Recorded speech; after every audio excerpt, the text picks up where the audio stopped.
Hello. So I thought I'd make a video for Game Week 27. I'll have a quick recap of 26, talk about plans for 27, and I've also got a couple of other things I was just going to mention about. I was looking into this question of what's the optimal amount of time you should bring a player into your team. When you're doing a transfer, should you look at like a 3 game week window, 4 game week window, or is it 6 or 8 or whatever? I'll have a little look into that because I thought that was interesting.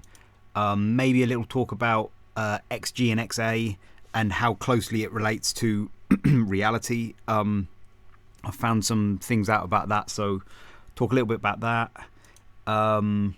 Doubles, I might have a little talk about the doubles and game week landscape. I'll put links below, timestamps below. But I mean, a quick recap of 26. I got a tiny green arrow, triple captain fail-ish, 7 points okay, but it's a bit disappointing, a bit underwhelming. Still got the green. Chow saved me probably.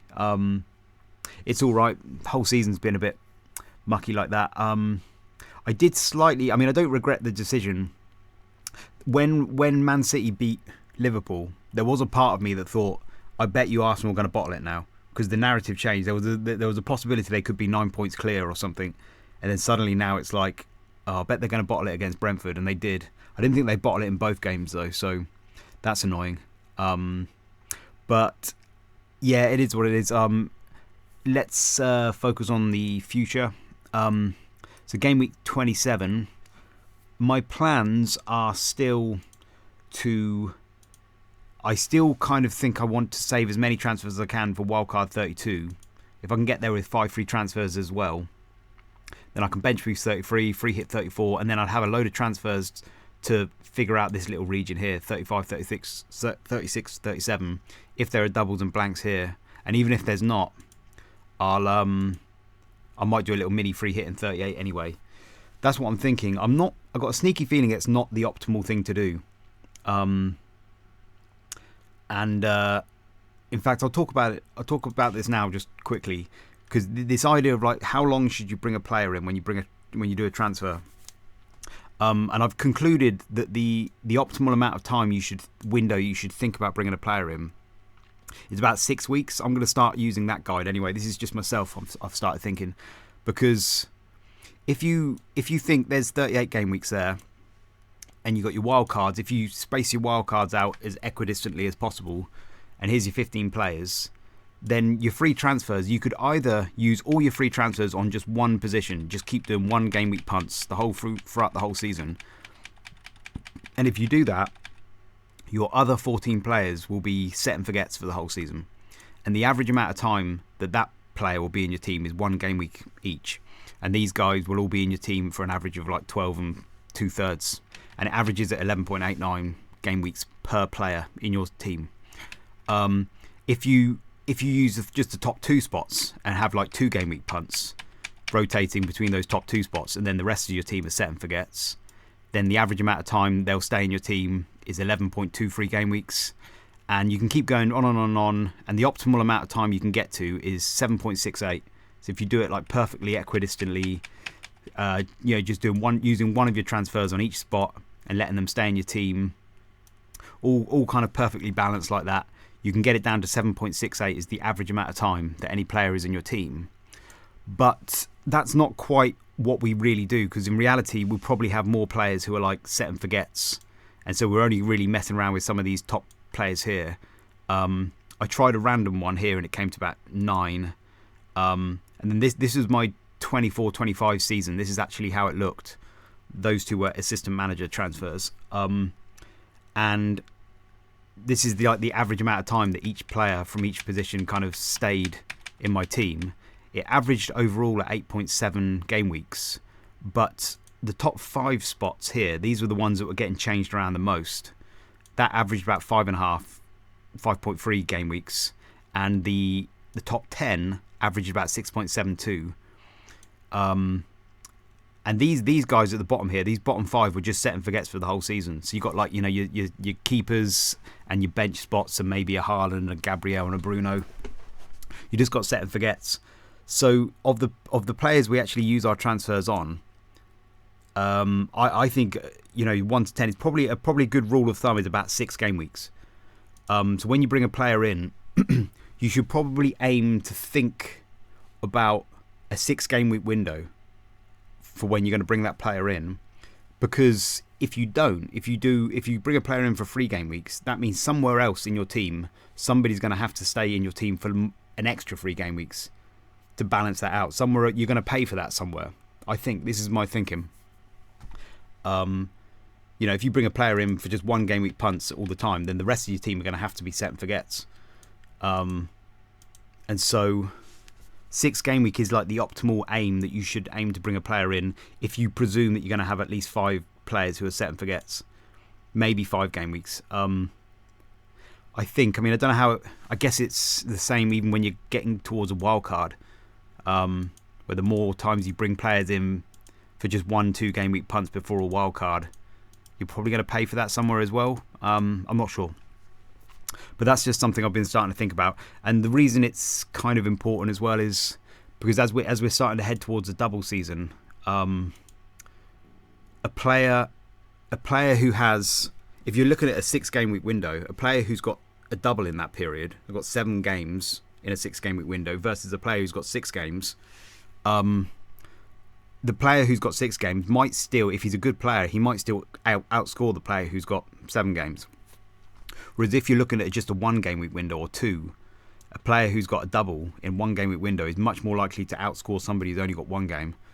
But if you're looking at a 6 game week window, it's much more diluted. So anyway, that's something I was thinking about. And so basically this thinking I've got of saving all my transfers for the end here. Well, if I'm wildcarding in 32, bench boost 33, free hit 34, then I'm thinking about using all of these 5 free transfers really for the last 4 game weeks, which is probably suboptimal.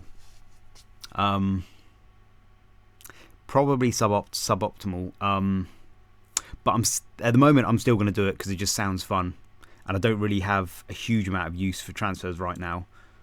But I don't know, there is a kind of thought where I kind of think, well, should I be using some transfers to make some punts, even if it's just a 1 game week punt for like a Palmer now, and then switch him to somebody else, or just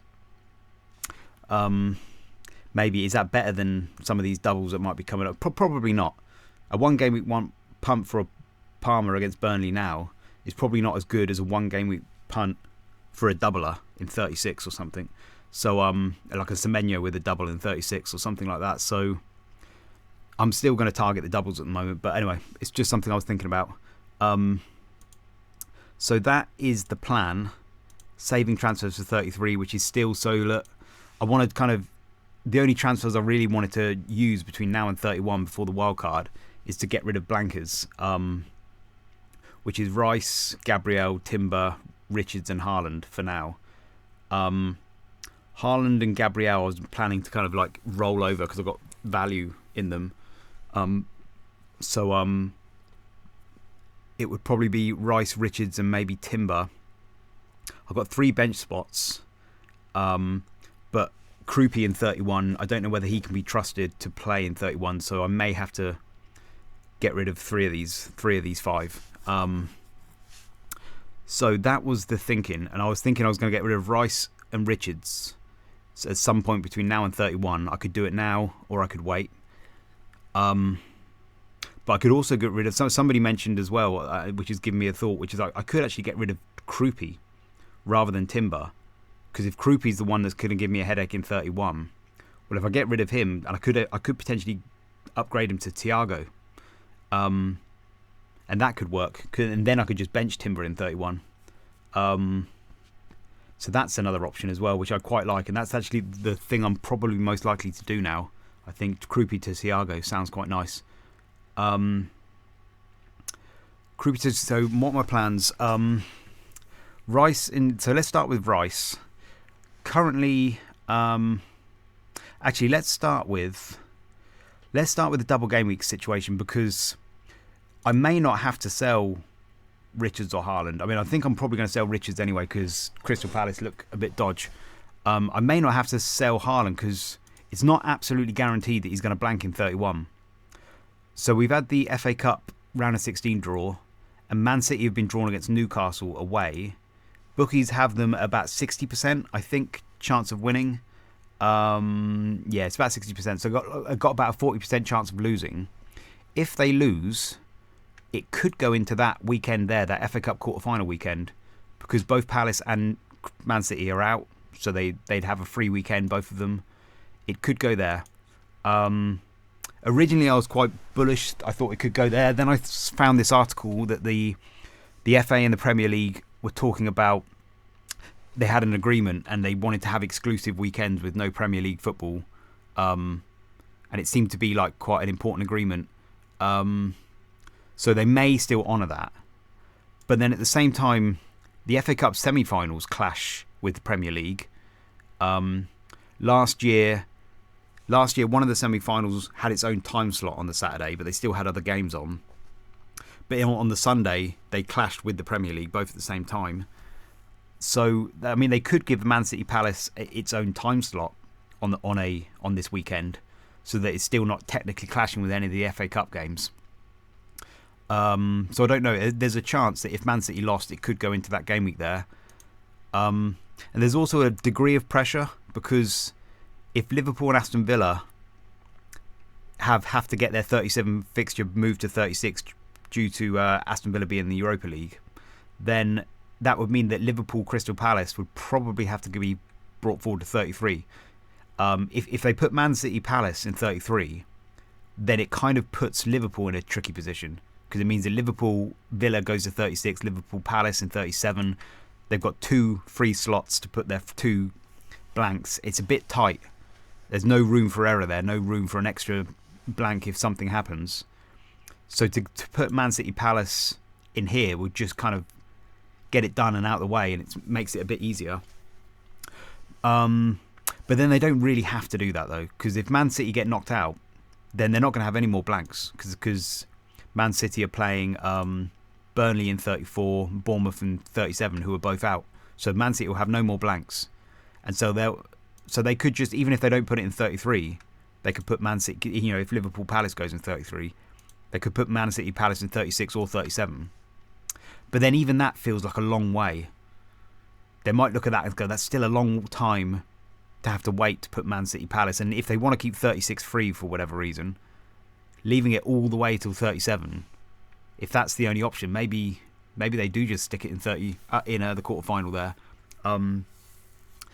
So yeah, there's a degree of pressure where they could put it in that quarterfinal, I guess. I don't really know what the likelihood of that is. So at the moment, I'll put it as 10%, but it might be a bit higher. I mean, they've got 40% chance of losing, so it's no higher than 40%. So maybe it's 20% or something, 50-50, it could go there. So yeah, and basically that would mean that I'd have one more transfer. If Haaland does play that game, then I don't have to bench him, and I'd have one more transfer saved. But at the moment, I'm going to assume that Man City will beat Newcastle anyway, so I guess I won't worry about that too much. Something to think about, though. So that's that. And then let's talk about Rice. Rice, at the moment, I'm thinking I might just hang on to. I've become a bit more bullish about keeping him.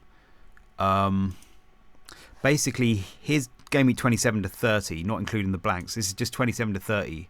My model has Rice currently as like really high, like that's like the 7th best pick.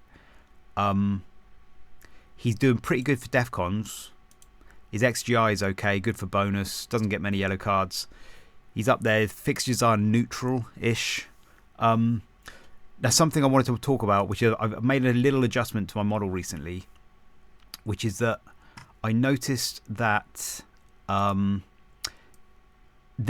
XG, this is FPL XG and FPL XA, this is their data. These are players who have played at least 500 minutes. These are players who have played at least 1,000 minutes. 1,000 minutes, the XG, I've added up, this is up to about game week 25, I think I worked this out as. The FPL XG of all these players adds up to about 495 goals, and the actual amount of goals that have been scored during that period was 496. So it's really bang on the money. Their XG model, whatever their predictive ability is like it seems to be matching perfectly with what is actually happening. But their XA model is miles under. They predicted about 318 assists, but what actually happened was 444 assists in that period. So it's about 40% under. They've undercooked that. This is FPL fantasy assists as well. So maybe that's it. Maybe they're not including the fantasy assists and stuff. And so, I mean, understat, it's difficult to know with XA. I'm glad that the XG model is like perfect. It's pretty close with 500 minutes as well. Where's the bottom it? They predicted 617 goals and 605 goals out of those. So it's pretty close. It's close enough that I'll just stick with it. But again, the XA model was about 40% under. Understat, they overcooked the XG, but their XA is a little closer. It's still undercooked, but it's a little closer. And I'm still kind of trying to figure out how XA works, because there's XA and then there's XAG, which is apparently a different thing. And then every different place you go to, Understat, Opta, all these different places, they all have their own different models for interpreting XA. It's not all the same. So it's hard to get an accurate number. But basically, I've just boosted all my XA by 40% now. If that's how much they're undercooking it, then I've just given it a 40% boost, which I don't know whether, this is the way I make my model. I just kind of like wing it together. I don't know whether that's right to do that or not.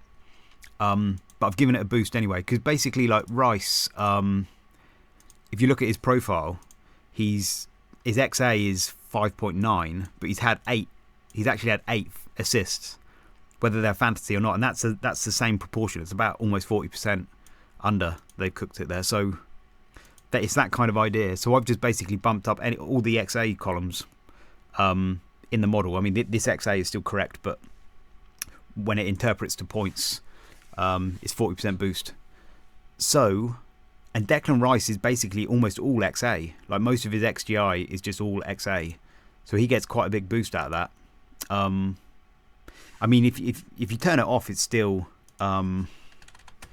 If I just give it and keep it as 100, I still don't think he goes down that far. My computer might be laggy, by the way, so hopefully there might be glitches. Goes down to 20 something. I mean, it'll probably bump down to about here somewhere. He's still quite kind of in the mix. Let's see. Sorry, it's slow computers. But anyway, so, and the fact that he's almost certainly going to play all these games. They've got a week off now. Yeah, I think he almost certainly play these games. So at the moment, I think I might just keep him. But the options, the alternatives that you could go to is, I mean, I've got the money. I could get to Palmer, and Palmer's above him. I can't get to Salah. I don't think I'm going to go for Szoboszlai. I just don't quite trust where he's going to play. Or Enzo Fernandez. Neither of those two I can never quite trust. But then there's Schade is an option. These are people that Rice to Schade. Saar, but he blanks in 31. Kamada, his numbers are skewed. I forget him. And Bomo maybe. Wirtz was the one I was thinking of going for. But he's a little bit notch lower than Rice. Yeah, so there's all these picks. Dango, I think, was here somewhere. Dango's down here.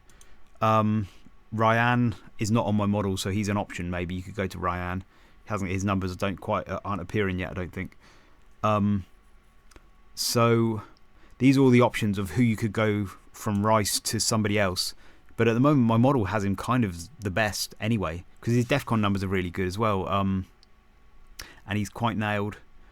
So Palmer's above Rice, but then his numbers are a bit skewed because he got those 3 penalties in the last 6 game weeks. So you could probably take a notch off him. But Palmer is an option. I can get to him. I could do Richards down to Hill, I think, and then Rice up to Palmer.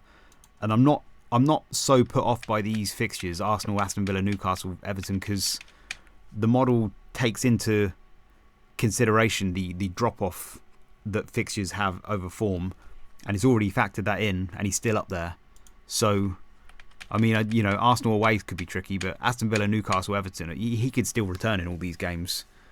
The main problem with Palmer, though, is that in this little period, here's Chelsea here, this little period here when they play Newcastle and Everton, they're going to have the round of 16 in the Champions League as well. Is he going to play all 4 of those games back to back? You know, maybe, but probably not.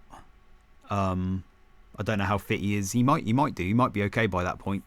So yeah, he could be worth a risk, but he could miss one of those games, I guess.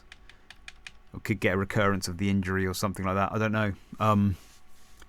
But I think Palmer's fine, but I don't think I'm quite gonna go for him, especially because I've realised that I can go for Thiago now. I had to make. This is the second time I'm making this video because I might repeat myself. I can't remember if I've said this or not, but yeah, I can do Krupa to Thiago.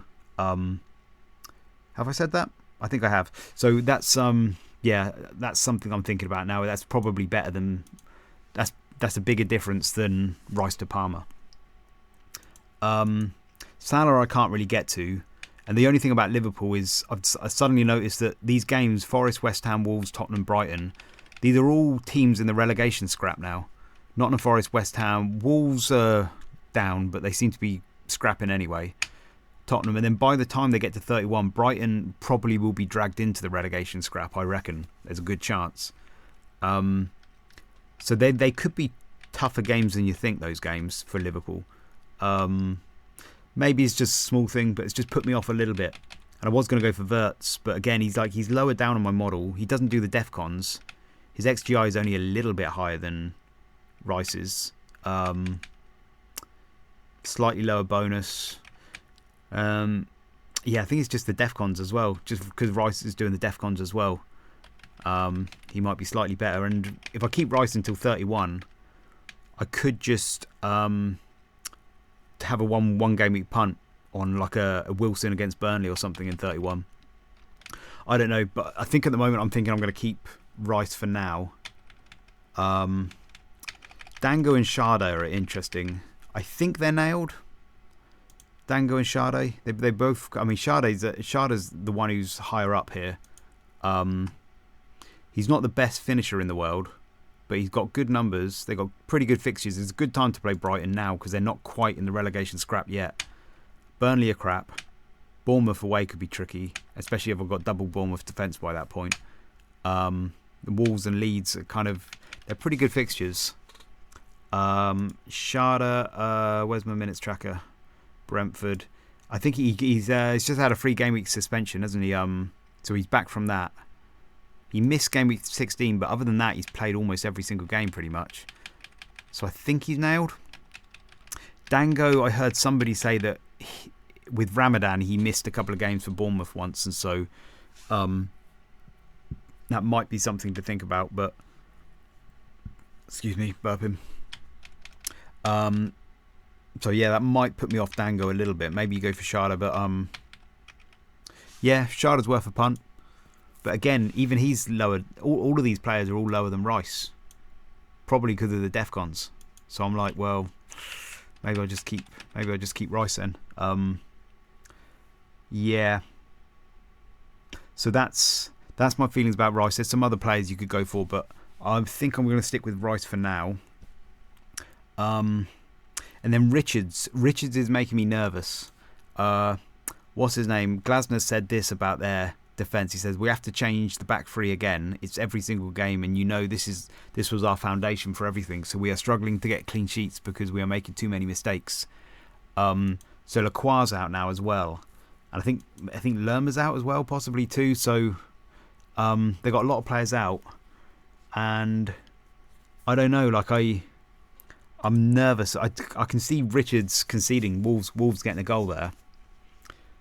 But then, who am I going to sell Richards to? Probably, I want to go for Senesi or Hill.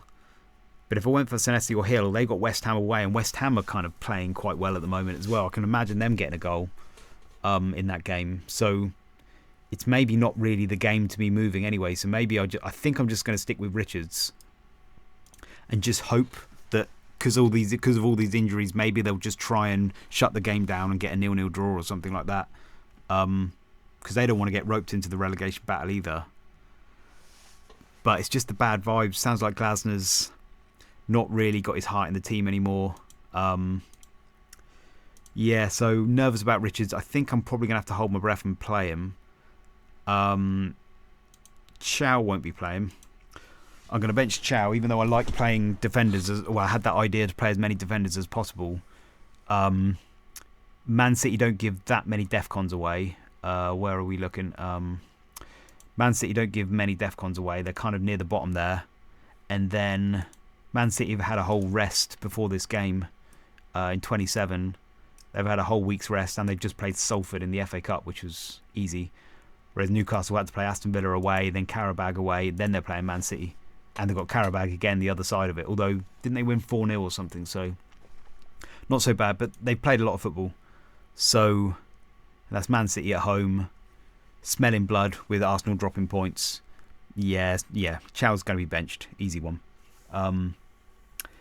Ampadu, yep, he'll be benched, I think. So my decision is... I could sell Richards, but I don't think I will. I could sell Rice, don't think I will. But I could sell Kroupy. I mean, I could sell Timber, but I don't think I will. I think he's still pretty nailed. I think he'll keep playing. It's still the Arsenal's defence is still way better than the others. He is dropping down my model a bit now. Timber is a bit lower down now. I mean, I could go to Van Dijk or something like that. Could go Van Dijk. But then I've got to... Yeah, so I mean, I could sell Timber and then keep... If I'm going to keep Rice, I suppose that there is that logic. If I'm going to keep Rice up until 30 and then just maybe even bench him. So it'll be Haaland, Rice and Gabriel. I could sell Richards and Timber. And maybe do Timber to Van Dijk. Against Nottingham Forest, they just played midweek. Possibility. I might ever think about that. I've got the transfer. It's going to be something I'm going to have to do at some point between now and 31. Get rid of some of these blankers. So maybe Timber to Van Dijk. I'll have a think about that. But the most likely thing I'll probably do is Kroupy to Thiago. Is what I was looking at. Somebody mentioned it on Twitter, and it's that's put the thought into my head now. And I quite like that idea. So yeah, Thiago's great because if you look at the fixtures coming up, Brighton at home, great time to play him at the moment before they've been sucked into the relegation fight. Then he's got Burnley, great front three there. Burnley, Leeds, and West Ham are my front three. Bournemouth away is tricky, especially if I've got double Bournemouth defence. But then Wolves is good there, and then Leeds is all right. I mean, Leeds away is a tricky fixture, but it's good fixtures for Thiago. He's pretty nailed. He is nailed. Penalties. Their fixtures are quite spread out. He'll play all the games. Yeah, he's nice. So yeah, Thiago could easily come in there. But then I've got the benching problem of Anderson or Alderete. And again, my normal... What I've been trying to do this season is to play defenders because they got more routes to points and a higher ceiling. But I think I'm going to play Anderson because... He's got... my model has him higher. He's got a higher DEFCON chance. Let's see where he is here. Slow computers. If it gets there. So Anderson's there on like 4.62. Alderete is right down here on like 3.74. It's not a huge difference. It's a bit of a difference. It's a bit of a difference. What was my thinking? So, I mean, like... Sunderland haven't conceded many goals at home. And actually, Xhaka's back, isn't he? That's something I just discovered. So that was part of my logic of not playing Alderete, but I think Xhaka's actually back. So maybe that is good for their defence. But their defence at home is 1.41 XGA, 1.61 for the season overall, home and away. But their home is like 1.41, which is still not that amazing. But then they haven't conceded many goals, and they were the only team before last game to have not been to be unbeaten at home. So Alderete and Fulham's XG is not that great. It's quite low, I think. Let's have a look at the form charts. XG, Fulham down the bottom here, 1.24, 1.21 for the season. They might cook up an XG if they're lucky. So maybe it's Alderete. His chance of DEFCON, though, I've got him at 47%. But he hasn't actually got DEFCON for a while. He hasn't had DEFCON since game week 19. Now, he's come close. He's had a 6, a 6, an 8, a 9, a 6, 8, and 9. So he is close and maybe due. But then Fulham don't give away defcons either. They're one of the worst for giving away defcons, I think. Yeah, bottom. Fulham are the worst for defcons. So he's not going to get defcons. Probably not. Unlikely to. They might get a clean sheet, and his XG chances is pretty low. Whereas Anderson is like almost certainly going to get defcons. I mean, Liverpool are about average for defcons, giving them up. They're kind of middle here somewhere. Where did I see them? No, yeah, for DMs they're in the middle, I think, somewhere. Let this load. Liverpool smack bang in the middle. But then Anderson's just got defcons here. Like the last time he didn't get defcon was game week 16. He's got it every single game week. So super likely to get it. I've heard some people say under the new manager he's been playing more attacking as well. So in the last 6 he looks a little bit better. He's playing Liverpool, but still. Liverpool aren't that amazing defensively, I don't think. Let's just double check that. Liverpool's defense 1.33. Yeah, it's good, but not amazing. We've been playing a bit better. Against Bournemouth and City, they totally collapsed, but the other games they played pretty well. Yeah, so, and I mean, Nottingham Forest are going to be tired, so I'm not really expecting attacking returns from Anderson, really. I'm more inclined to bring in Van Dijk. Yeah, it's a tricky one, isn't it? It's always the 50-50 bench decisions that are like the hardest, and they make quite a big difference sometimes. So yeah, they're tricky. Anderson or Alderete. I mean, if I bring Van Dijk in, I probably would play Alderete.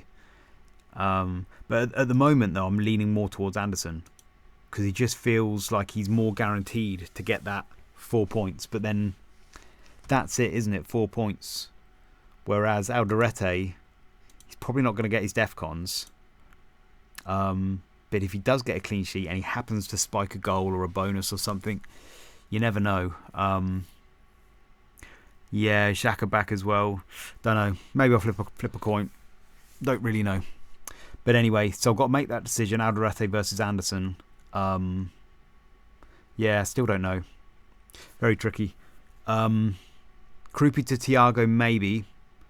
The only thing, I just don't like selling Kroupy, though, is the only problem with that. I love the idea of getting Thiago, but I really like Kroupy.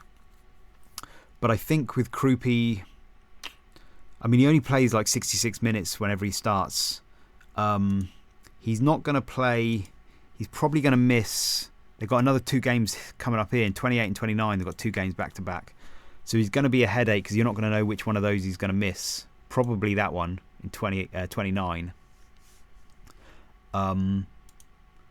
And then Tavernier sounds like. I mean, Tavernier sounds like he's 50-50 to start, so he probably won't play this one.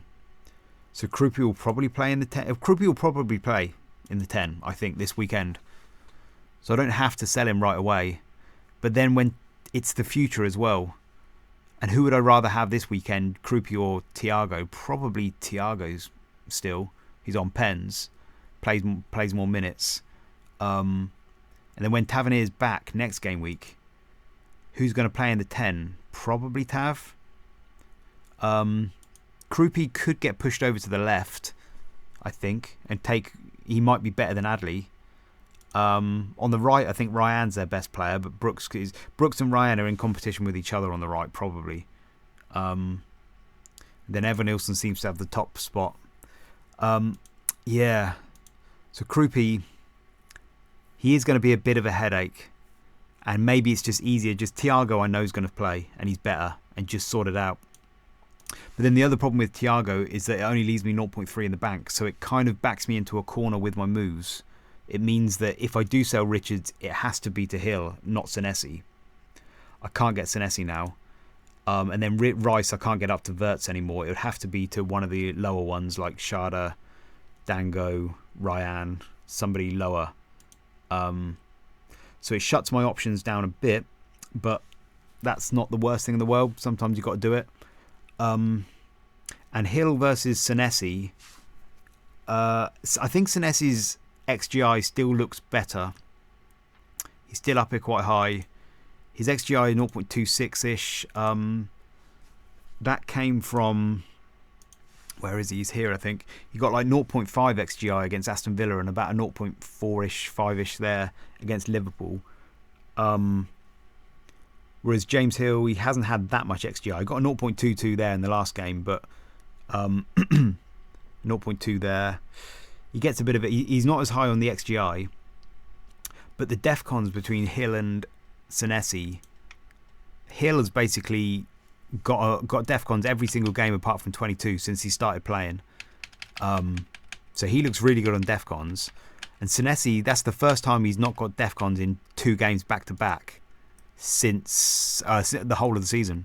He's never gone 2 games without defcons.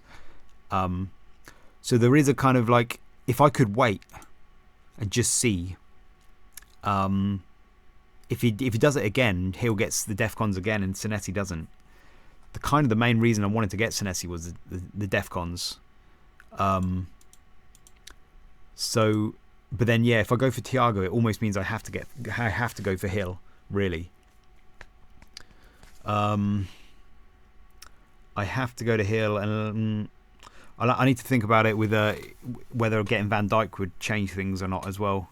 With the price as well. I mean, how much is Van Dijk? Timber's 6.2.